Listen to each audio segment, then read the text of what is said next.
Bonjour à tous, aujourd'hui Dieu veut que je parle du fait qu'il va rassembler ses enfants afin qu'ils collaborent. Ne pensez pas que parce que vous avez fait des choses qui à ses yeux ne sont pas bonnes, qui sont à l'encontre de ce qu'il nous demande de faire, qu'il ne peut pas vous utiliser. Il m'a donné des versets à lire pour vous et pour les personnes qu'il va rassembler. Il y a déjà Ésaïe 55, 3 à 5 qui dit: Tendez l'oreille et venez à moi, écoutez donc et vous vivrez. Je conclurai avec vous une alliance éternelle pour vous assurer les grâces promises à David. Je les établis comme un témoin pour les peuples, comme un guide et un chef pour eux. Tu appelleras les nations que tu ne connais pas. Tu appelleras des nations que tu ne connais pas. Et les nations qui ne te connaissent pas accourront vers toi à cause de l'Éternel, ton Dieu, du Saint d'Israël, parce qu'il te donne sa splendeur. Donc Dieu va rassembler ses enfants des quatre coins du monde. Enfin, je ne sais pas si on peut dire les quatre coins du monde, mais en tout cas, des différents pays, tout ça, il va tous nous rassembler, il va tous les rassembler. Et afin qu'ils prêchent la parole, que Dieu reçoive la gloire qu'il mérite, qu'il parle de Dieu et qu'il travaille pour le royaume de Dieu. Il y a aussi pour les personnes qui pensent qu'elles ne sont pas assez bonnes ou qu'elles ne méritent pas, enfin, que Dieu les utilise. Aucun de nous ne mérite que Dieu nous utilise et pourtant il nous aime d'un amour inconditionnel. Il m'a donné Ésaïe 56 à lire pour vous. Voici ce que dit l'Éternel: respectez le droit et pratiquez la justice, car mon salut est sur le point d'arriver et ma justice est prête à se révéler. Heureux l'homme qui adopte ce comportement et le chef de l'homme qui y reste fermement attaché, qui respecte le sabbat au lieu de le violer, et veille sur ses actes pour ne commettre aucun mal. Que l'étranger qui s'attache à l'Éternel ne dise pas: l'Éternel me séparera certainement de son peuple. Et que l'eunuque ne dise pas: je ne suis qu'un arbre sec. En effet, voici ce que dit l'Éternel: si les eunuques respectent mes sabbats, choisissent de faire ce qui me plaît et restent attachés à mon alliance, je leur donnerai dans mon temple et à l'intérieur de mes murailles une place et un nom qui vaudront mieux pour eux que des fils et des filles. Ça veut dire que Dieu est capable et il peut vous utiliser, peu importe qui vous êtes et d'où vous venez, peu importe ce que vous avez fait. À partir du moment où vous vous attachez à lui et que vous êtes prêt à le suivre, que vous êtes prêt à prendre votre croix et à laisser derrière vous tout ce qu'il vous demande de laisser, si c'est le cas. Je vais continuer. On est au verset 5 d'Ésaïe 56. En effet, je leur donnerai un nom éternel qui ne disparaîtra jamais. Quant aux étrangers qui s'attacheront à l'Éternel pour lui rendre un culte, pour aimer son nom, pour être ses serviteurs, tous ceux qui respecteront le sabbat au lieu de le violer et qui resteront attachés à mon alliance, je les amènerai sur ma montagne sainte et je les réjouirai dans ma maison de prière. Leurs holocaustes et leurs sacrifices seront acceptés sur mon autel, car mon temple sera appelé une maison de prière pour tous les peuples. Déclaration du Seigneur, de l'Éternel, de celui qui rassemble les exilés d'Israël. Je rassemblerai d'autres en les ajoutant à lui, aux siens déjà rassemblés. Et Dieu m'a aussi donné la chanson We Are the World. Et je vous conseille vivement d'aller écouter cette chanson, regarder les paroles. Et si vous ne comprenez pas l'anglais, de regarder la traduction. C'est la chanson William Michael Jackson et c'est de USA Africa. Je vais écrire dans la barre d'infos afin que vous sachiez exactement de quoi je parle si vous ne comprenez pas mon accent, parce que je n'ai pas un très bon accent. Donc voilà, c'est pour dire que Dieu peut quand même vous utiliser, peu importe qui vous êtes.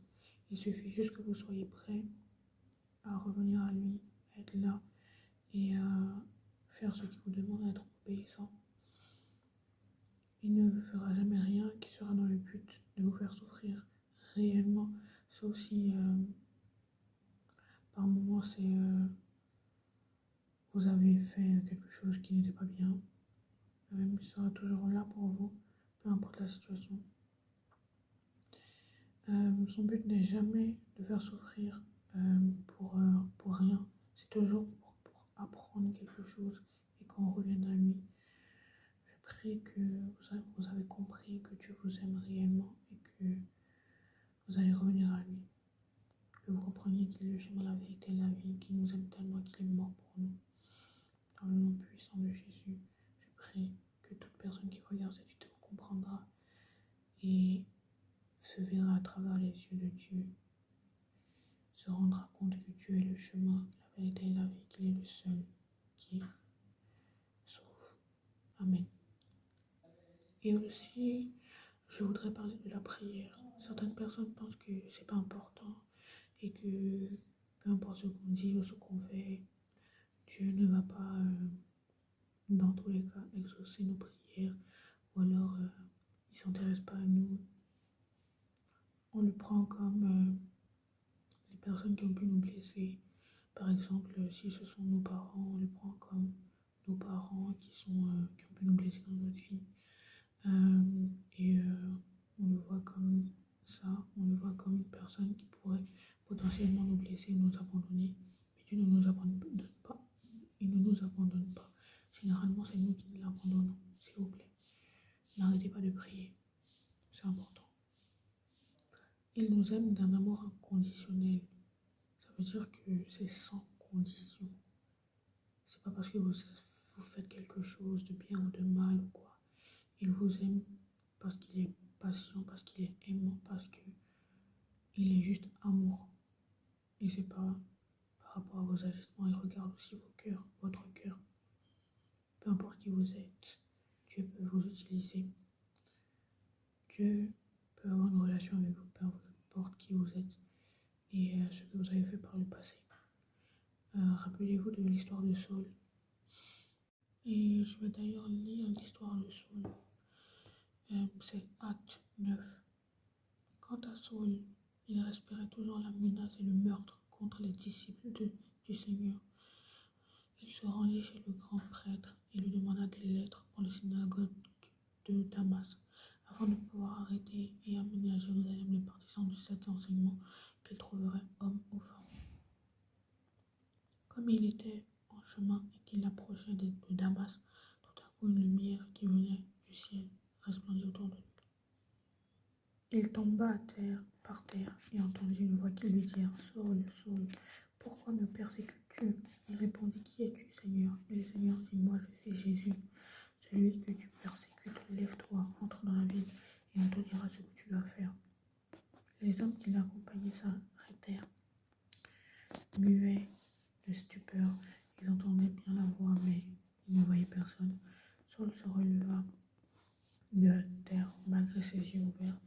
Il ne voyait rien. On le prit par la main pour le conduire à Damas. Il resta 3 jours sans voir et il ne mangea, il ne but rien. Or, il y avait à Damas un disciple du nom d'Ananias. Le Seigneur lui dit dans une vision, Ananias, il répondit, me voici Seigneur. Le Seigneur lui dit, alors lève-toi, va dans la rue qu'on appelle à droite et dans la maison de Judas, demande un dénommé Saul de Tarse. En effet, il prit. Et il a vu en vision un homme appelé Ananias entrer et poser la main sur lui, afin qu'il retrouve la vue. Ananias répondit, Seigneur, j'ai appris de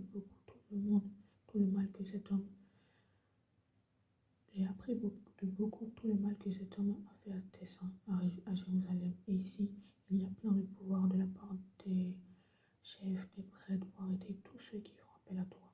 Mais le Seigneur lui dit, vas-y, car cet homme est un instrument que j'ai choisi pour faire connaître mon nom aux non-juifs, aux rois et aux Israélites.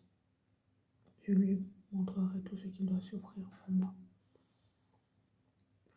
Ananias partit. Une fois entré dans la maison, il posa les mains sur Saul en disant, Saul, mon frère, le Seigneur, le Jésus, qui t'est apparu sur Le chemin par lequel tu venais m'a envoyé pour que tu retrouves la vue, que tu sois rempli du Saint-Esprit. Aussitôt, il tomba comme des écailles de ses yeux, il retrouva la vue, il se leva et fut baptisé. Après avoir pris la nourriture, il retrouva des forces. Il resta quelques jours avec les disciples qui étaient à Damas et se mit aussitôt à proclamer dans les synagogues de Jésus que Jésus est le Fils de Dieu. Et on va arriver au verset 21 de Acte 9. Tous ceux qui entendaient étaient stupéfaits, disaient, n'est-ce pas l'homme qui persécutait à Jérusalem ceux qui font appel à son nom? À ce nom-là, il n'est-il pas venu ici pour les arrêter et les conduire devant les chefs des prêtres? Cependant, Saul se fortifiait de plus en plus et il confondait les Juifs qui habitaient Damas en démontrant que Jésus est le Messie. Au bout d'un certain temps, les Juifs se concertèrent pour le supprimer, mais leur complot parvint à la connaissance de Saul, qui ont gardé les portes jour et nuit afin de pouvoir le tuer. Cependant, une nuit, les disciples les prirent et le descendirent le long de la muraille, assis dans une corbeille. Arrivé à Jérusalem, Saul essaya de se joindre aux disciples, mais tous avaient peur de lui, car ils ne croyaient pas qu'il était un disciple. Alors Barnabas le prit avec lui, le conduisit vers les apôtres et leur raconta comment sur le chemin Saul avait vu le Seigneur qui lui avait parlé et avec quelle assurance il avait prêché à Damas au nom de Jésus. Saul est venu avec eux dans Jérusalem et s'exprima, mais en toute assurance au nom du Seigneur. Il parlait aussi et discutait avec les hellénistes, mais ceux-ci cherchaient à le supprimer. L'ayant appris, les frères l'amenèrent à Césarée et le firent partir pour Tars. Ok. J'ai lu Acte 9 du verset 1 au verset 30. Et c'est pour vous dire que Saul tuait les chrétiens, il tuait les juifs, je crois, en tout cas, il tuait les disciples de Dieu. Et Dieu l'a appelé pour commencer à l'utiliser, à lui donner une mission, tout ça. C'est pour vous dire que Dieu peut vous utiliser, peu importe ce que vous avez pu faire dans votre passé. Ne pensez pas que vous n'êtes pas capable, parce qu'il va vous changer, il va vous aider à devenir la personne qu'il a toujours voulu que vous deveniez. Pas une personne qui est remplie de traumatisme, ou une personne qui a qui a les vestiges de son passé en elle. Dieu est là pour vous et vous aime, ne vous en faites pas. Revenez à lui, il va vous accueillir à bras ouverts si c'est vraiment avec le cœur que vous venez. J'espère que cette vidéo vous aura vraiment aidé à comprendre certaines choses et que vous cherchez à avoir une réelle relation avec Dieu et pas une relation de religion, si je me fais comprendre. Et je vais vous dire au revoir. La vidéo est terminée. Merci de m'avoir écouté.